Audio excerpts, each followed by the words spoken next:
Didn't he say he was going to do a WIBI whittle with us first? I do believe he did say he was going to do a WIBI whittle with us first.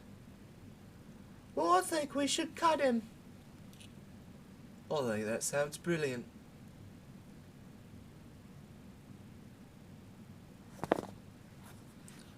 For fuck's sake, I'll do your WIBI whittle. Thank you for joining me for another WIBI whittle.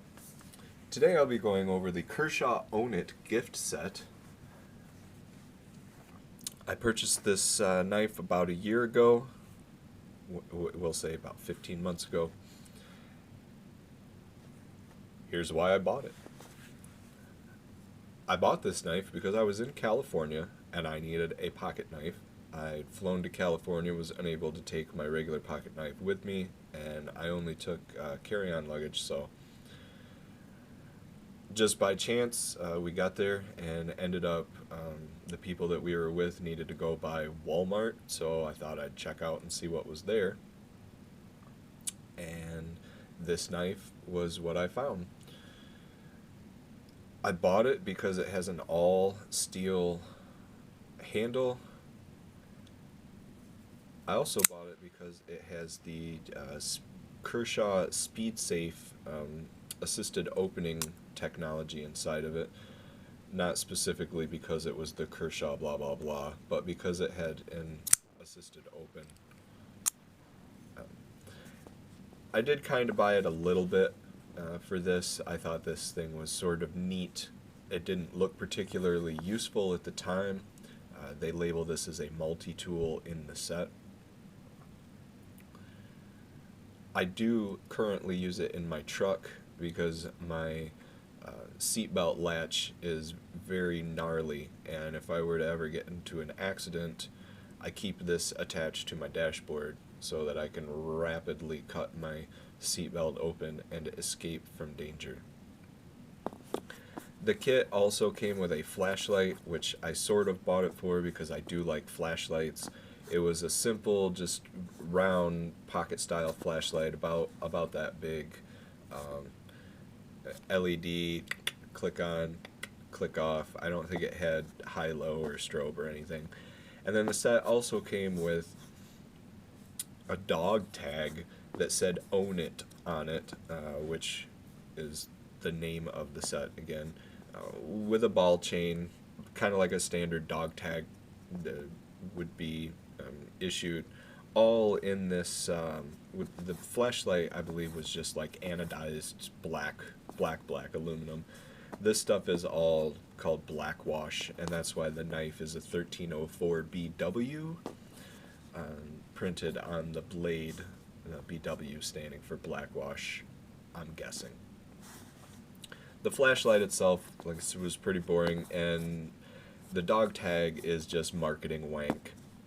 It really, I don't know, some people might think it's neat, but I think it was just, it's a waste of steel, and probably in some stupidly significant way added to the cost of the overall gift set. But I did primarily purchase it for this knife because I needed a knife to carry with me for the week I was going to be in California. I also bought it because it has a pocket clip, and a pocket clip is totally great to have for a pocket knife because I don't like a knife just floating around in the bottom of my pocket. Those are pretty much all of the reasons that I bought it. When I purchased it, I'm pretty sure that the blade was closed, and I was pleasantly surprised to find that it had a completely flat blade, not serrated. It's pretty much like a Tonto point. It's sloped down to the point back here. It's not particularly straight. The leading edge has a slight curvature to it. This isn't perfectly straight. But again, very straight edge to it. Very similar to like a shaving razor's straight edge, which I really like that. This front doesn't really matter. It is kind of neat in that it does have a bevel up to the top here that's displaced along this ridge, some almost like a spine that I imagine would work as like a reverse like juice groove if you were stabbing watermelons. That would help to keep the watermelon rind peeled apart as the juices would leak out the front and the bottom.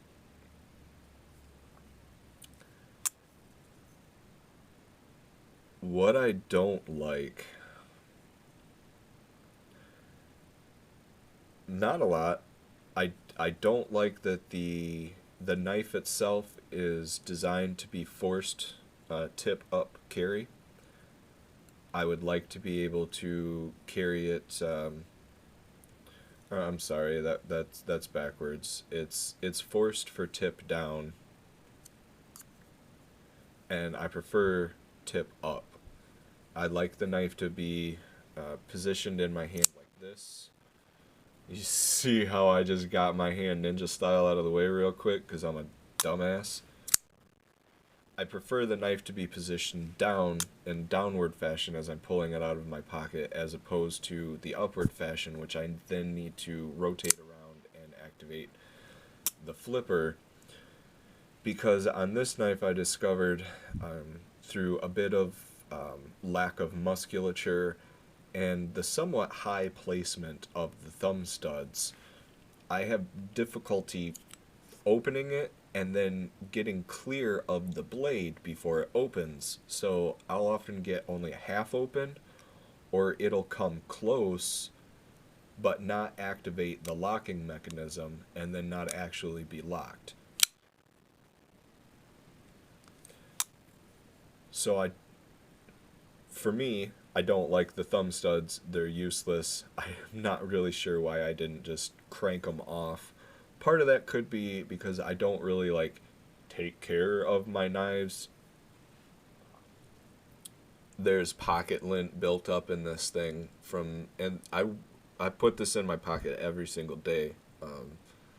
So the most I've ever cleaned this thing is probably holding it up to my mouth like a harmonica and giving it a good go. These rivets are probably about due for a tightening. I haven't touched them in a year. The blade itself is still really solid for... There's probably no way with this camera I'm going to get enough detail in there, but there is... The only thing that's really holding the blade this way is the pin that goes through the center. It doesn't touch the handle in any way, so it doesn't grind on the handle as it opens. Got a nice solid open, and because of the all steel handle,